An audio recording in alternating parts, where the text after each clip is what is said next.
I'm Jimmy from the Glassmates, here for an expert review for you. I'm going to be talking about a process more than I'm going to be talking about a rum. During the IWSC 2024, on the rum panel we tasted some rums from Australia. No age statements, no any kind of major information on them is always the case. Turns out these were from a lovely brand by the name of Bingil Bay. Now, Bingil Bay aren't actually a brand, so to speak, because they don't sell or distribute anything. What they do have, though, is these two here, which are called the Sub-Atmospheric Disruptor Series Vacuum Rum, which is the important part. These are made in a vacuum pot still, the world's first entirely vacuum-produced rum. At least that's what they claim. Might have to look into that a little bit, but they are saying they are the first. Not that they aren't entirely vacuum distilled. I have seen the distillery and it's an amazing, amazing place. Lots and lots and lots of chrome. There is copper involved, but most of the copper isn't on show because it's inside doing the reactions, making things happen. I believe both of these won Gold Outstanding. I believe that's what the rating was they got. Now we have two different barrels. So we have barrel number 21, barrel number 27. Now, we'll start with barrel number 21, which, upon the nose, which as soon as you open it, there's a nose there, which is a delightful thing. But there's rich cane, coconut husks. Like the wood's there, but it's not in an offensive way. And there's just this beautiful sweetness, which normally you'd associate with an aged Caribbean rum or with a expensive Caribbean rum. Now it's got this note that I like to call antique, where you almost get like a dust on the nose, like you would if you walked into an antique store. And that's what kind of gives it that aged tone, which makes you say, okay, this is an aged rum in a blind tasting. On the palate,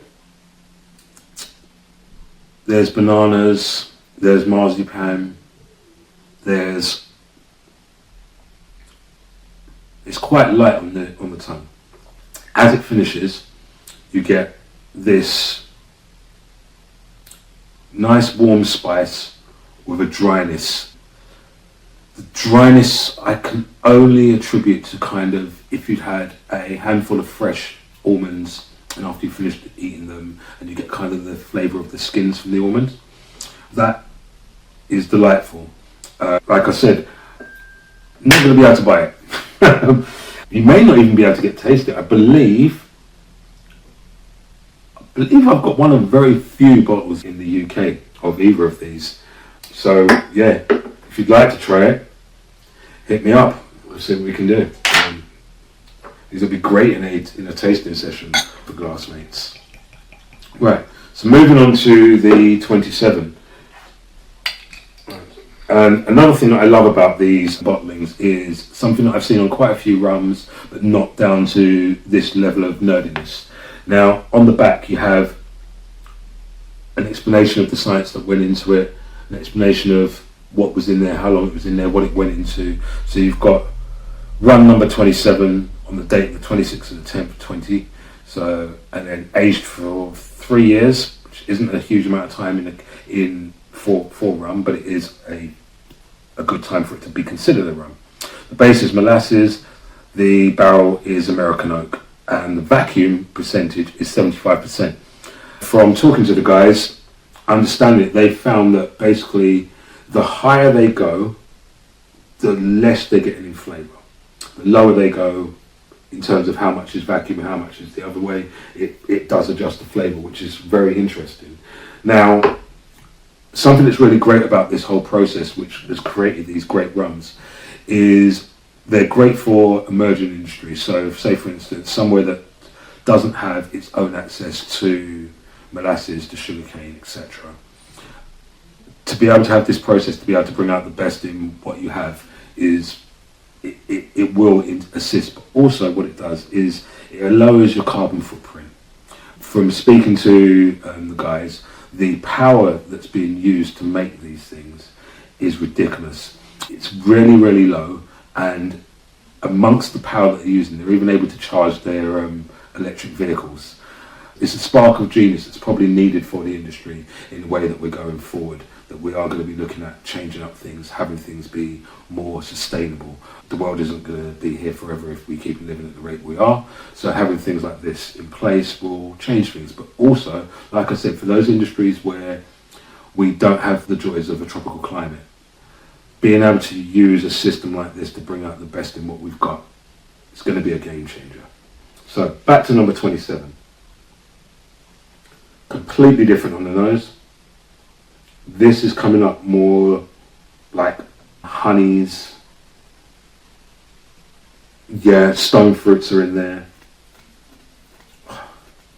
There's almost like a cognac note to the nose.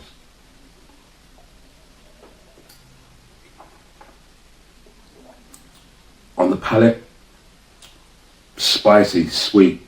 I'm getting... Oh, what's that? I can't pinpoint for you what exactly that is. It's very familiar. It's very delicious. You see, I said I might be sharing these with you. I might share a 21 with you. 27 isn't going anywhere. Listen, to the guys at Bingil Bay, this is fantastic. I hope you do change your mind in regards to just letting this sit as part of your experiment and actually allow the world to be able to purchase this and see what is possible and understand there is a changing process happening out there. To the guys at IWSC, thank you very much. I'm Jimmy from the Glassmates, and this has been my expert opinion. Fantastic. Bingil Bay, vacuum rum, delicious.